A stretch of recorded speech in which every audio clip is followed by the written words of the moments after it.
The NFL is back, and FanDuel's got everything you need to play your game, from same-game parlays to live betting. Right now, new customers bet $5 and get $300 in bonus bets if you win. 21 plus in present and select states. 18 plus in Kentucky and Wyoming. Must be first online real money wager. $5 deposit required. Bonus issued as non-withdrawable bonus bets that expire 7 days after receipt. Restrictions apply. See full terms at FanDuel.com/sportsbook. Gambling problem? Call 1-800-GAMBLER. The Ducks unimpressively crushed Northwestern in a so-what type of game by the lake, which cost them some spots in the AP poll. What does it all mean? We're going to make sense of it here on the Ducks Confidential Podcast. I'm Aaron Fentress of the Oregonian and OregonLive, and I'm joined by George Wrighster, host of the Unafraid Show, and you can catch him on the CW, which he was this past weekend during the South Florida Miami game, which my Hurricanes won, by the way. George, how you doing? How was your weekend? Wait, my Hurricanes? When did they get to be your Hurricanes? I've been a Hurricane fan since the 80s.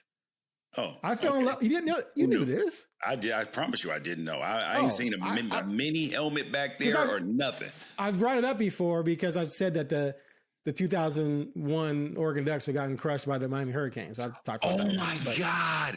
Crushed. Now I see. Yeah. Oh my gosh. You and this Cristobal to Miami thing. Now I get it.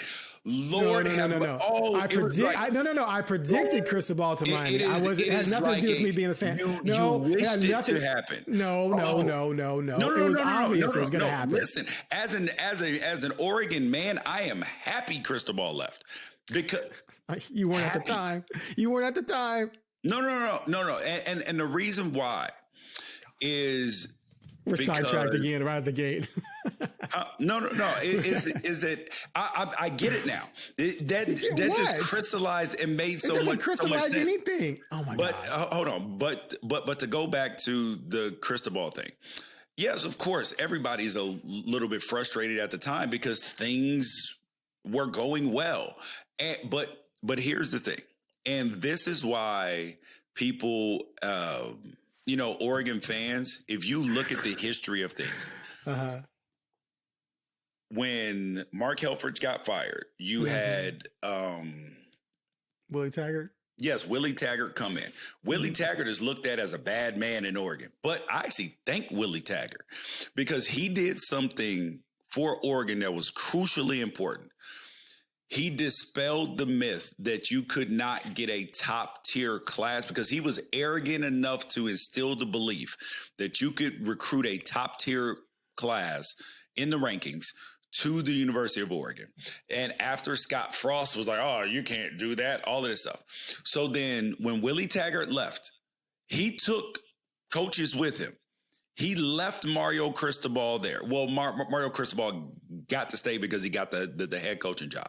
So we upgraded in coach with Mario Cristobal. Mario Cristobal leaves. We upgraded in coach again. And there's no knock on Mario because he's doing a really good job now down at Miami. He's rebuilt the program, all of that stuff. But Oregon has not ended up any worse for the wear and actually in better situations because of it. So I've got no problem. Like I got nothing but, hey, great job, Mario. Hope you have all the success down there at Miami. No. Okay. We're not going to slide into that debate. I'm going to let all that go.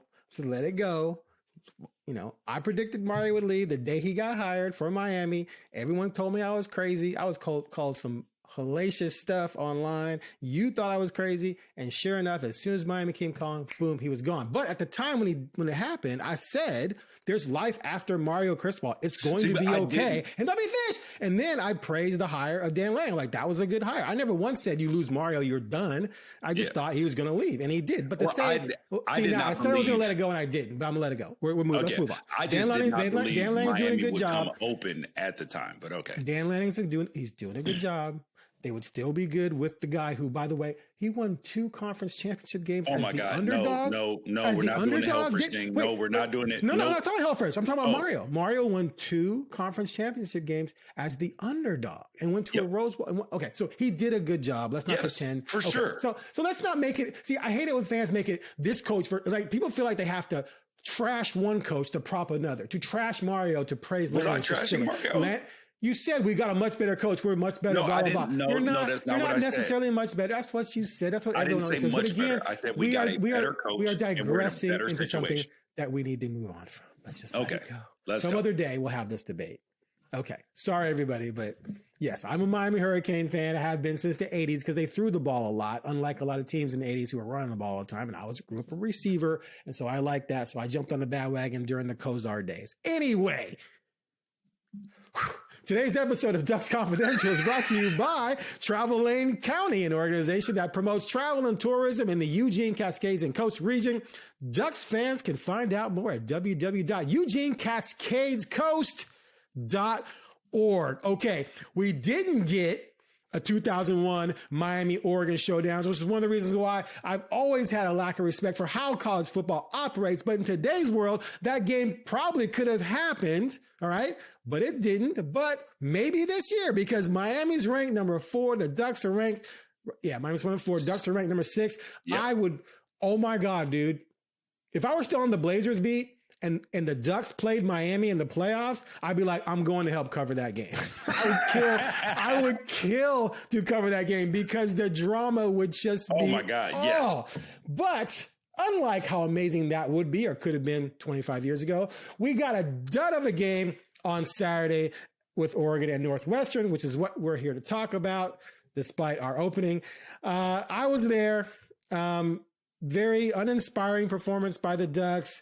Interesting setting. Let me finish. Let me finish. You're doing it again. Listen, I got a question for you.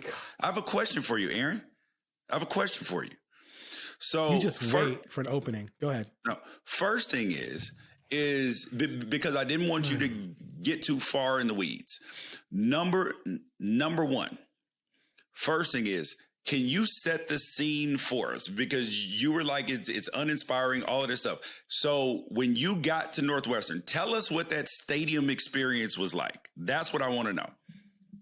Because like the actual environment. Yes, it was uninspiring, all that stuff. So I didn't want you to get too far down there. Okay, I literally said it was an interesting environment, and then you cut me off. So it was I think it's their soccer stadium by Lake Michigan. Very quaint, nice stadium, by the way. Obviously not major college football-esque, more like small college or high school. Actually, probably high school programs in Texas would laugh at it. But it was a very nice setting, like up against the lake. Very beautiful. No doubt about that. Press box, heinous. Felt like I was back covering high school football, which actually was a fun time, by the way. So I kind of found that a little nostalgic. Weather-wise, it was pouring, and your man here didn't have an umbrella, so I was a little worried, but the rain stopped by the time I got to the stadium. However, for some other riders who got there earlier, had to walk like a mile from the parking garage to the stadium, they got just dumped on. Matt Preem, who works for 24/7, he says his laptop got wet in his bag, and James Cruppier, who I worked with, was freaking out about it. But the rain stopped by the time the game started, for the most part, a little drizzle. But the wind, bro, the wind was no joke. Like, it was coming in. We were watching punts before the game, practice punts. Dude's punts were going up, nice, looking good. He got about the 40 and it just died. And so you knew going in that was going to impact the passing game, which is why I'm not going to. I mean, Dante Moore had a solid game. That pick, I don't even think was really his fault. It was a bad read maybe, but the wind got that. So it was a very interesting place to be and watch the game, but the game itself was a dud. And what I mean by that is it was just one of those games where Team A was just vastly superior to Team B. Team A played like a B- C level game, but it didn't matter because Team B just was incapable of taking advantage of it. So yeah, kind of a methodical, boring win. But in the grand scheme of things, it's fine. It doesn't matter. These things How many people were there? They announced sellout crowd, I think, so about 12,000. That's not very many. No. So your initial impressions of the game before we get into detailed segments here. See, the reason why I wanted to know all of that stuff is because to me, it felt like it was obviously a bring your own juice game. It was a game that you were going to win against an opponent that you were going to beat. And 9 a.m. kickoff, 2 time zones away.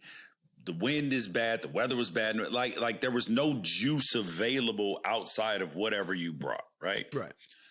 And then it was against an opponent who I was texting with a Big Ten coach during the game. And I was a little irritated in the beginning of the game, like with the lack of with them getting too many first downs, which is also being a spoiled fan on some level. Right.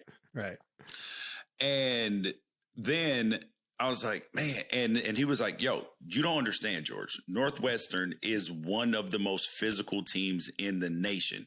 Like, don't worry, this will settle down. Don't worry about it. Like, and I was like, okay. And so, and you said, what was the word that you used in the beginning? An uninspiring, uneventful crushing unimpressively crushed. Yes, unimpressively crushed, because it was 34-0. I mean, there was never a point in time where Oregon was ever even like threatened. They were only up 10-0 and backed up on their 11. That was like the only moment, and then they drove 89 and scored. Yeah, that's what I'm saying. Is that it wasn't like they were up 10. Northwestern was on their 11. Like it was, they were up 10 with the ball. So, but they were in trouble because they faced a 3rd and 11. It was like, oh no. Yeah. Oh no, a 3rd and 11. Only up 10. Yeah. So late in the second quarter though. So Yeah. So I appreciated the win. I also thought that it was one of those moments where Dan is probably happy because he's like, yes, I get a chance to turn on the tape. And there's a lot to look at. There's a little bit of humility that gets sunk in after this game because, like, yes, you weren't threatened, but you can also harp on that the standard was not met, and they also got a chance to go on the road, couple time zones away, early kick, which you're gonna, like in 2 weeks you're gonna have another situation, except you're gonna be 3 time zones away. In a hostile environment. So I thought it was a fair chance to get your team warmed up a little bit. Right. Overall, I thought the team comported itself well. And when you look at the numbers, I think they finished with 37 carries for 100 and 78, I think, 76. Yeah. So like, think about this. If you take away that last one carry for 79 yards. Oh, you mean for Northwestern? Go ahead. Yeah. It's 36 for 99. Right. 36 carries for 99 yards. And that was what the Big Ten coach was texting me. He was like, yo, don't worry. Because if you say that, like, that the main team is going to finish with 36 carries for 99 yards, you will take that every single week. Now, the standard is not given even the second team, third team, walk-ons giving up a 79-yard touchdown. That's not the standard. Right. So you do have to factor that in on some level. But when the A team was in, it was a dominating defensive performance overall. Yeah. Yeah, I mean, look, the Purdue game last year, right? Purdue last year was probably worse than Northwestern. Oregon wasn't overwhelmingly impressive in that game, but it was one of those things where it's like you don't need to be. You don't need I think Northwestern is better than you would expect. I think they're better up front than you would than people think that they are. Their problem is the quarterback. Right, 100%, which we'll get to. But like the Purdue game, if they had competent quarterback play, they would have scored. Like the Oregon probably would have then scored 48. It would have been 48, like 29 or 20. Something. Yeah. So anyway, you don't have to win every game by 60. Like Bryce Fentress said, he's like, you'd like to think you can win every game by 60, but it doesn't happen. Other teams are good too. Anyway. All right. 3 words. My 3 words are they just got her done. Got her done. In line of what we're talking about, all the aesthetics don't matter. The nitpicking doesn't matter that much. It's just like, you went in, you got her done, you walked away with a win, an impressive, well, not impressive, but a lopsided win. So, hey, all good. Your 3 My words. 3 words. That was cute. I was debating between, that was cute and on to Cincinnati. Like that was my thing about it, is that there's so much business that has to be done between now and December, right? Is that I don't want us to get caught up in now, mind you, you don't want the team to look bad, right? Right. But you also can't be in this day and age in football, style points are not going to matter very much in the Big Ten. Like wins and losses are going to win. Like you want to be peaking in December.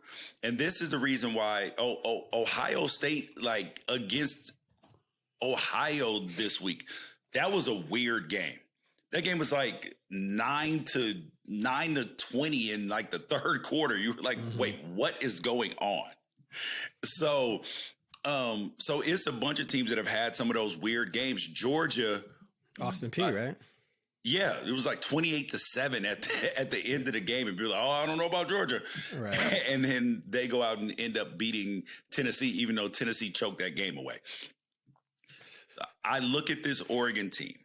The only thing that the thing I didn't like about this game, Aaron, was I didn't feel like that the running lanes were open initially. Yes, they ended up with some big runs. The yardage looked nice, and I know that Noah Whittington didn't play, and he's the starter. But overall, the running game was okay, but I didn't like that we weren't getting as much push as you would like to see. Like I would have liked to be, in the first few drives, 4.5 yards a carry, and we were around 2.5 yards per carry in the beginning. Right. Okay. Report card. I'm just B- across. Look, Lanning admitted himself that Northwestern shot itself in the foot a lot on offense, and that not all of the Ducks' success were about them. It was about Northwestern, not being able to avoid mistakes, especially with the 2 interceptions over the middle. And so, but that's, again, that's good. Like you said earlier, like it gives them things to build upon it. Cause you come out of those first 2 games and, 18, 19, 20, 20-year-old kids think they're invincible after something like that when you're blowing teams out by 50, 60. So this taught you're not invincible. You can be exposed by better competition, and the competition is only going to get better moving forward after Oregon State. Yeah, and one of the reasons why I asked you about the wind is because, when you mentioned the wind, I was thinking about the conditions. Was on the first drive of the game, Dante Moore, he turned down a big post that would have gone for a touchdown. I mean, and it ended up an incompletion on the first drive.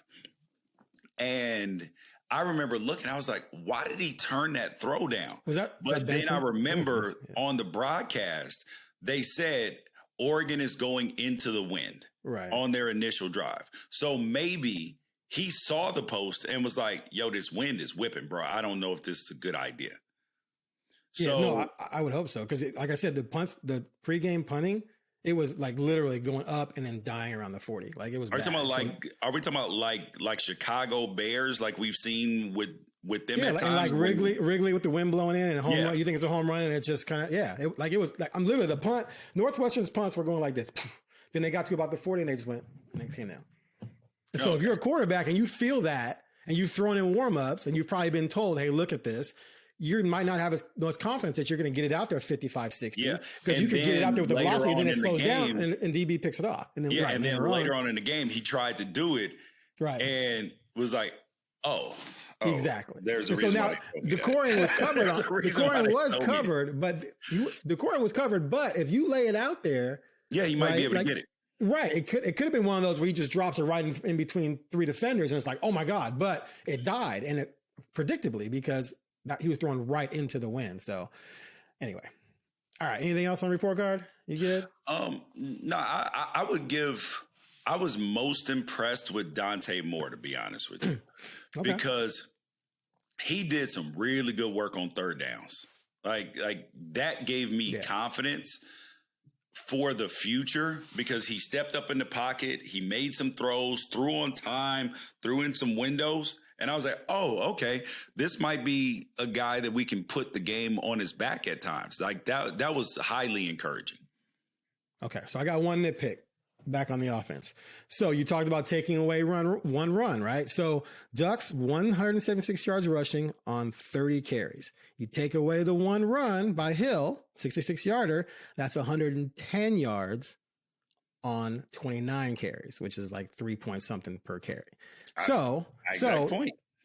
Right. So that is a little bit of a like, okay, does this mean, okay, you rushed for 300 on Oklahoma State, sorry, right? But we know what Oklahoma State is. They're completely rebuilding. They're out trying to sign, Division II All-Americans. And that's not who Northwestern is. No, I'm talking about Oklahoma State when they ran all over Oklahoma State. I said they quit.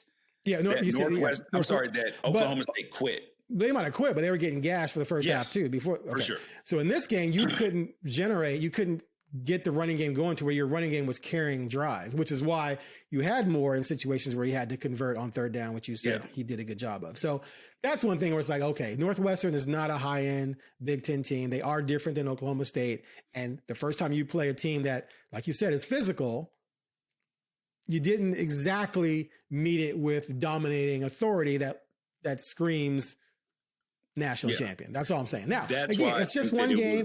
Next week. That's why I think that this would, and we'll know this week more because it'll be a little bit of a wake up call because Oregon State with Trent Bray as their head coach, he's a very good defensive coordinator. He's the same defensive coordinator that beat Oregon a couple years ago. He's the same guy. So you can't think that the scheme is going, and Will Stein was the offensive coordinator. So you can't think that this next upcoming game is just going to be a schematic, just wipeout. This is going to have to be a level of physicality. And we're now getting into the point in the schedule where physicality is going to be demanded every single week. But I do think that it's going to be easier to bring that because you're looking at, because you've gotten a little piece of humble pie and now you're saying, oh, now we're getting into the meat of this schedule and we can't be playing around. Right. Are you concerned at all about the long drive, the 6-minute drive? 6-minute drive. And then that 7-minute drive to open the third quarter where they were able to move the ball on the ground. No, because if you look at Oregon's defensive line substitutions, that wasn't who we would have expected to start the game. One, and it wasn't expected who we would have been playing. Like they're still playing so many players. Oregon played 77 players in the first game, 81, and I think every single player except Noah Whittington, who was dressed out, played this last week. So there's opportunities for because Oregon is trying to figure out who needs to be on the field when we go to Happy Valley. Like when the roster shrinks and everybody don't play in the game. Like they're trying to give everybody ample opportunity to prove that they should be on the field. Now, I do have some questions about Mr. Bear Alexander, if we're being honest. He had 5 tackles. But it's not the level of physicality at times that is going to be demanded. Now, he's clearly very talented, and then sometimes he flashes, but it's got to be like the level of physicality has to be consistent. And that's not just him. He's just the name of the transfer, but they're just more physical on the interior of the defensive line in the D tackles. And I think that's where that is an area that this offseason as well, that is going to get addressed, whether it is in high school recruiting, it will be addressed in high school recruiting, but potentially in the transfer portal as well, because he wants people in that middle that are deterrents. Well, that's how he got a national title ring, right? Yes. With guys like that. Yeah. Yes. With like, oh God, we can't run in there. Oh my God, we can't look at the monsters on the outside. Oh God, we're in trouble. Absolutely. All right. What's your hidden gem? My hidden gem is De'Aaron Hill. Oh, you stole mine. Did you not look at the rundown? Did you look at the rundown? I did. You stole it. Okay. But I agreed with you though. I didn't have another hidden. I know, it was hard, wasn't it? Yes. It was hard to find one. And he wasn't so hidden because he went 66. But and he's the leading rusher on the team right now. Right. So I was like, where is the hidden gem? I was trying to find somebody, but maybe the other answer is Davey Uli, who started this game at right tackle. But I have not finished the entire film, so I can't tell you how great he played yet. But overall, like maybe Thieneman who did a good job in the box, like because they're playing him a lot. Like if you look at the defense that Oregon is playing right now, it looks very similar to what Ohio State played against Oregon in the Rose Bowl. And you have a special guy in the middle there who's kind of like a linebacker, but also is good in coverage. It causes so many problems for the defense. For the offense in terms of schematically, you're not sure if he's going to drop deep. Is he a linebacker? It makes it difficult on the offensive line on who to block and who not to block. It causes chaos for the offenses. Okay. All right, let's move on to Caleb Downs from Ohio State. Okay. All right, so let's move on to where this leaves Oregon across the nation. They fell 2 spots in the AP poll. Miami and Georgia went ahead of them. Clearly, both those programs have more impressive victories, which is not Oregon's fault, right? You can't blame the team for the schedule they started out with. Anything change about your perception of Oregon or other teams across the country, given what happened this past weekend? I do think that. So LSU right now has wins over Clemson and over Florida. I am significantly less impressed with both of those wins than what their name value says about those wins. Right. If that makes sense. No, 100%. Because both of those are bad offenses right now. Bad offenses. And what was Flacco doing, dude? Yeah, and LSU, they got 5 picks, including a pick 6, and finished with 20 points. Yeah. They were 4 for 14 on third down. In their initial game against Clemson, they were like 4 for 11, 4 for 13, somewhere in there. So they're not executing at a high level on offense. They only scored 23 against Louisiana Tech. Exactly. Like there is something that is not materializing with this offense. So is LSU skating by right now? Yes. I look at everything that I've seen out of all of these teams. The clear number 1 team in the country to me is the Miami Hurricanes.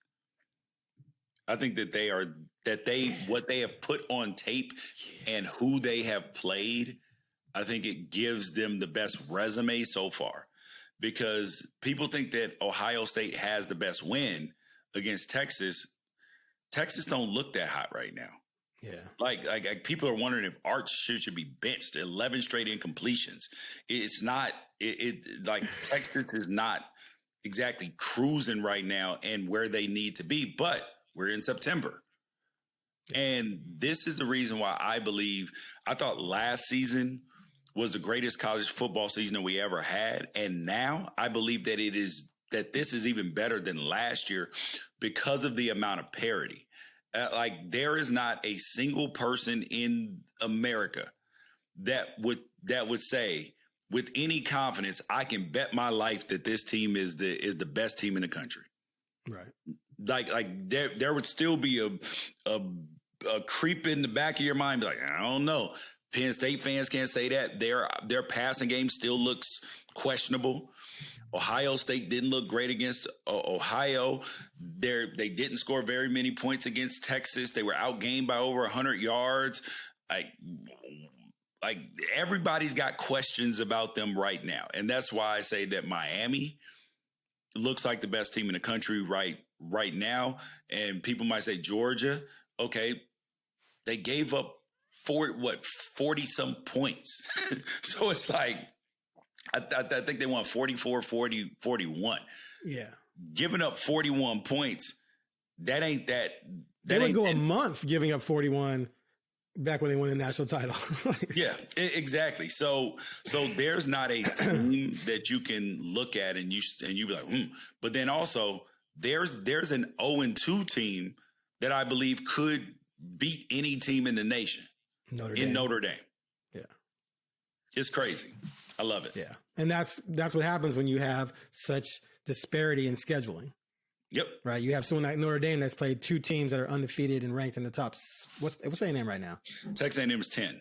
Yeah. So two teams in the top 10 they barely lost to. Right. Whereas Oregon's played. Probably does Oregon have one of these? They have one of the bottom schedules in the nation, right? I mean, it has to be. It has to be one of the easiest schedules today. But the crazy part is that in ESPN's FPI rankings, whatever you want to call it, right? They're now number 1 in the College Football Power Index. Are they really? Yes, and they were last week too. Now I have scrutinized this list, right? Heavily. But I do believe that they have been shamed enough to where they have now did a tweak to the algorithm, because Oregon's number 1, Ohio State 2, but Alabama's 3.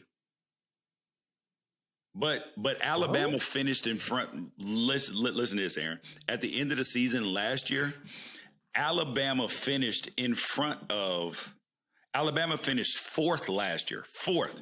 They finished in front of Ole Miss, Penn State, Georgia, Oregon, Tennessee, Indiana, Miami, Michigan, who beat them as well.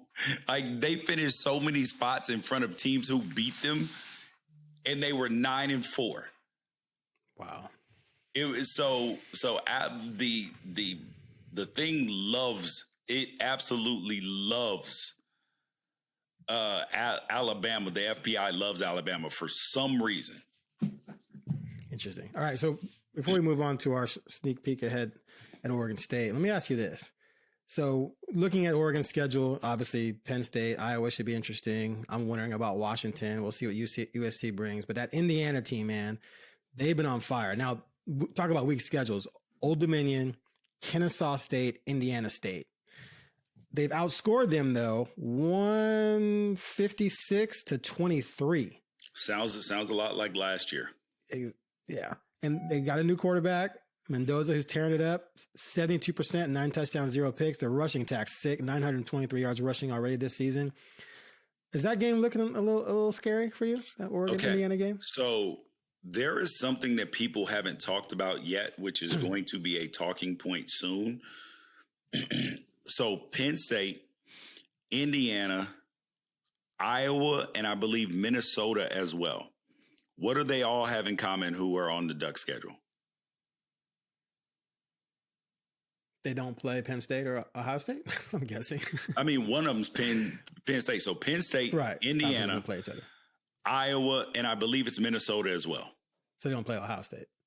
Correct. But no. What do all 4 of those teams are on Oregon's schedule? They all have one thing in common. They all aren't Oregon. I don't know. They play Oregon coming off a bye week. I don't know what. Yep. Oh, okay. Yep. Yeah. See, I knew that. They play Oregon coming off bye weeks. So, I mean, I'm gonna have that edited so I can. Yeah, that's definitely I mean, you can call it an advantage, you can call it a disadvantage, but that is something that you can be more healthy. Oh, it's an advantage. Yeah. Huh? Yeah. It was definitely an advantage. Yeah. So, where Oregon's schedule in terms of their buys, it sets them up in a good spot, but it also puts them in a situation to where they're also playing teams coming off of buys 4 times this season. And I would be a little bit, frustrated with that. But if it's that versus where last year you play like 10 weeks straight, I don't know which one I would take. Gotcha. All right, let's look ahead at this Oregon State game. The Beavers are a mess. They're being outscored 38-18. They're 0-3. They're being outrushed 146-71. They're averaging 2.6 yards per carry. Passing game has actually been, gaining a lot of yards out of necessity, but 6 touchdowns, 5 interceptions. It's a 32-point spread. This week was one of the largest in the history of the rivalry. So, I mean, obviously they're not very good, but they've been through a lot. Like I see people trashing on Coach Bray. And look, I don't know if he's a good coach or not yet, but I know that the situation they've been put in the past 2 years has just been horrendous. And to blame anyone for what's going on, I think is unfair. What do you think? I think the Trent Bray slander outside of his comments at halftime, people blew that out of proportion. But go ahead. Like, I mean, people slip. It happened. Yeah. Like, it's not like we've never heard the word before. They're like, oh my God, he said the F word. Oh, the pearl clutching. I know. All right, so now I'm going to say something, Aaron. Now, here we go. And I need like a bucket of popcorn I could just pull up, be like. So, Oregon fans who are trashing Trent Bray, okay? Mm-hmm. If you're an Oregon fan and you're like, oh, he sucks, he this, he that, don't do that. Do not do that. Because who just got fired this weekend? Deshaun Foster at UCLA. Right. Do you know who could be the head coach at UCLA? Potentially. Will Stein. Could be. But who else could it be? Trent Bray? Tosh Lupoi. No, it ain't going to be Tosh Lupoi. Okay. Tosh Lupoi. And if Tosh Lupoi leaves to go to UCLA, do you know who might be Oregon's next defensive coordinator? Trent Bray. Possibly. Really? Yes. He's a really good defensive coordinator. If he gets fired. Yes. No. He may, if he were offered Oregon's defensive coordinator job and the $2 million that Tosh Lupoi is being paid or near that, right? You don't think he would leave? I don't know. You tell me. He's going to leave his alma mater where he's head coach to go be the DC at Oregon? It's an untenable situation right now. But the Pac's being rebuilt. He can actually be in a position where Oregon State could rule that conference. It's possible, but it also is. And then parlay that into a better job. Yeah, I mean it's possible, but I'm just saying it's something that could come up. Okay. Now I don't know his relationship with Lanning, but he's one of the guys I would definitely be willing to look at. Especially if he is willing to be ferocious on the recruiting trail. He's definitely a guy that I would look at schematically because he's given you problems. So if he's given like coaches who've given other coaches problems, like if we think that Will Stein is the greatest offensive coordinator and all these things, great things about him, who's giving him problems? Not very many people. And Trent Bray's one of them.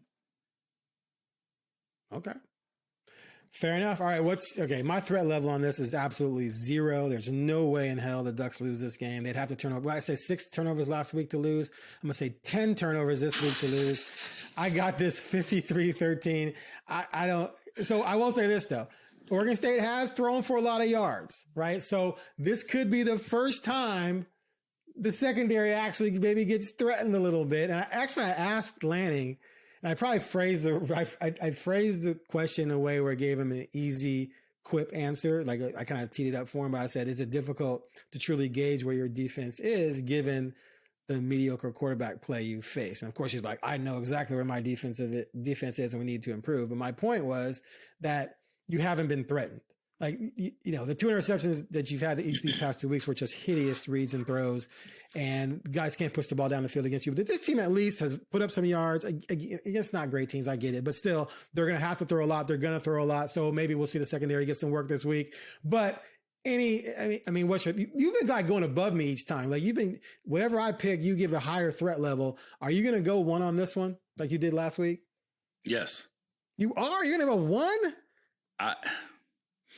I don't think that 0. they threat to lose the game. The only thing that's a 0. If there's no threat, there's a 0. The only thing I'm concerned about is injuries. Like I just want everybody healthy. That is the only thing I'm concerned about this game. That's nothing to do with winning, though. The threat level. The threat level is about nothing to do with winning. It's got something to do with winning next week. Okay. That's what it has something to do with. That is the only thing that scares me when I'm watching the game. Is like, hey, just. I guess like when my kids go out at night, when my 19-year-old's away at college and my 25-year-old goes out, I'm like, just make it home in one piece. Just make it home in one piece. That's the way I feel about the Ducks right now. Just make it home in one piece on Saturday, and then just get to next Saturday all in one piece, and I will be A-okay. Fair enough. All right, that's all we got. Next up with the Beavers, and then after that, things get real with Penn State. Can't wait. Not trying to. Oh no, I'm gonna overlook this week because I'm not playing. I'm not coaching. I can overlook if I want to. All right, that's it for this episode of the Ducks Confidential podcast, which was brought to you by Travel Lane County, an organization that promotes travel tourism in Eugene, Cascades, and Coast Region. Ducks fans can find out more at www.eugenecascadescoast.org. Will you give me a hand signal? No. I thought you were, okay. I don't know what I was doing. I thought you were audibling or something. All right. Thanks for joining us. You can also catch us on Talking Ducks later this week and our preview edition of this podcast prior to the Oregon State game. Take it.